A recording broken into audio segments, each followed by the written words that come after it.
because that's what I'm trying to focus on now, is using more of the stage. I saw Kyle Kinane sit in the back and kind of just be a presence on stage, and I was like, I need to start using that thing more.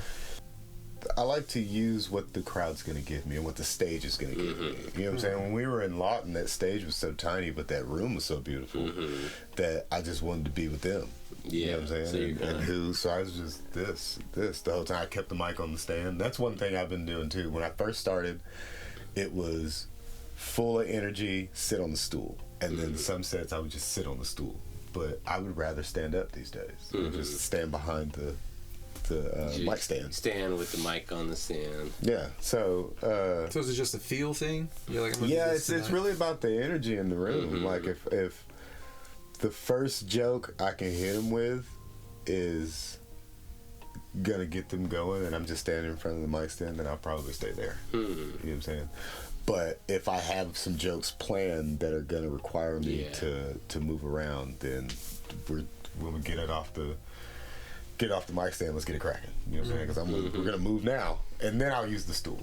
Yeah. So what's the purpose of the stool? That's like we're calming down. The stool is story time because it's story time. You know what I'm saying? Okay. So and that's kind the same. Yeah, you're controlling the audience in a way of their kind of perception. But I'm trying to find the balance in using the stool, because you can't just come out there and sit down.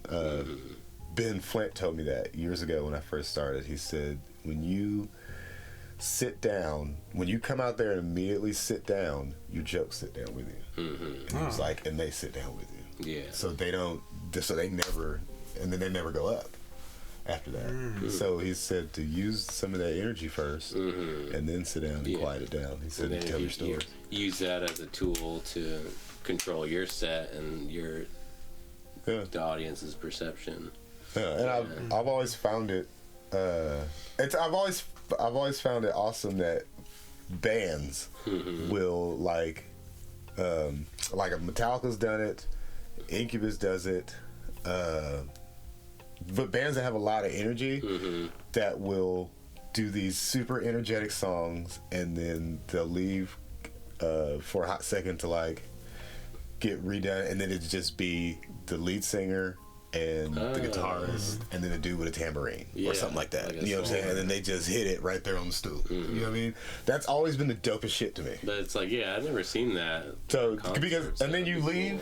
Yeah. And they leave again, and they come, and the drummer comes back out. You know what I'm saying? And he's got fresh arms, and then they hit 6 more songs. You know what I'm saying? Yeah. So, definitely those bands that play for like probably 2 or 3 hours of material. I thought that was, and that was before I even started comedy. I just always understood. It's a good way to keep interest. You kind of do the same thing, but in comedy instead of music. That's cool. So do you have enough time to sit down at a 4 or 5 minute set? Yeah.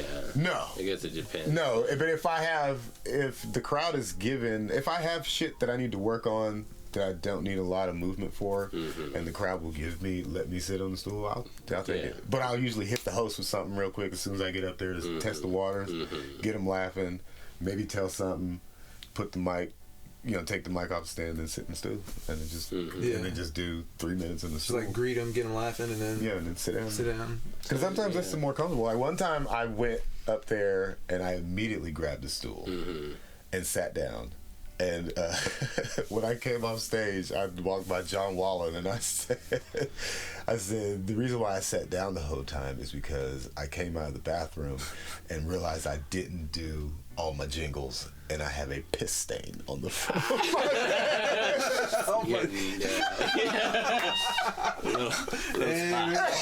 Can't miss those jingles, man. I was like, I came out of the bathroom, I was like, oh fuck, and I was like, I'm up next. So, and you can see it clear as day, bro. So I was like, how old am I, man? I'm rushing out, not even doing my jingles. You gotta hit your jingles, and when you get 40, there's more than you think. Yeah. You gotta hit your jingles, man. Hell yeah. Oh man. Okay, so you just kind of feel it out and go with what you feel. I was gonna say, is it dependent on kind of the joke? Like, because a lot of comics, you probably have your jokes in your head, and you're kind of figuring out when to pull up what next. So it's like, is it kind of dependent on the joke? This joke, you always sit in the stool, and then obviously some venues don't give you I mean, you get a stool, but it doesn't. It's something about it that won't let you sit down. It's like I can't sit down up here. Yeah, certain venues for sure. I know that. I saw you at Point A Gallery a few weeks ago. Impossible to sit down. That place had a little catwalk. You were using that. Yeah, man. And like you were all over that stage. Yeah, almost failed too. Yeah, because that carpet was get at me, Point A Gallery. I'm sure they already know. They probably had fixed it by now. Hopefully. Yeah, because they had a drag show. You can't get a bunch of queens on no loose stage. Yeah, I think there's something going on there tonight, probably right now. Yeah, they're doing shit all the time. Yeah, they're doing a lot of shows. I need to get it back up in there. This is going up there, I think, after. Yeah. Oh yeah, that's a great place. Yeah, they're doing a lot. Shouts out to the Oklahoma City Gay District out here. So let's. What was? Did we taper off? What's that? Did I answer that question? Yeah. Okay. The performance, I think, for the most part. I mean, I watched Sinbad a lot, and he would just march back and forth. Yeah, he's you know what I'm saying? Like, he was always moving. He was picking people out of the crowd. Yeah, I mean, that's one of the reasons why I like doing it the way I do. Is I'll throw a joke out, and then I'll see who's reacting, and then I'll see if I can bounce off of them. Yeah. And then I'll just use a joke as a platform to jump off into like maybe some. I mean, it depends on what I'm working on. Yeah. But I'll try to do that every once in a while, especially if we're doing a show. Relativity too, and like getting the crowd related to something that's going on. Like when I did the open mic the other day, Wes Corwin was the host, and he looks and sounds like a gentle serial killer. And I always say, give it up for your host. Because I did it with you one time. I said, give it up for your host, Nick Campbell. I was like, I saw him stretch before he went on stage, and I have some concerns for his wife. But get the crowd related to something. Yeah, and then, that's a good. And then boom, that's how you get into your mode. Because if you never get them, oh man, it's tough. I like that because I noticed you did that last night too at the Robot Save City show. It's like you had said, or you had referenced talking about. I think you had probably mentioned the host. But I remember you had commented on Natalie or something. I used Natalie last time I followed her. Natalie's got. But it's like energy. But that's a way to immediately connect with the audience because they just saw that comedian or the host or whoever. Yeah. So you immediately connect with them. Well, and the host had people. I was gonna say something about her. I know, but I forgot because she had everybody do the Arsenio Hall to come up.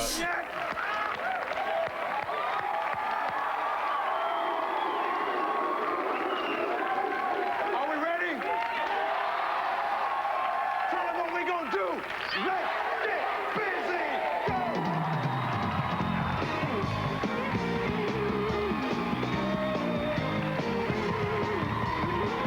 First two comedians, she did that, and when it got to me, she was like, "I think we should give this guy and then she did a werewolf sound, and so I got up there and I said, I was really hoping you weren't gonna have me come up to some Arsenio. I was like, this has been the last time that somebody did whoop whoop whoop at a show that I was at. So. Yeah.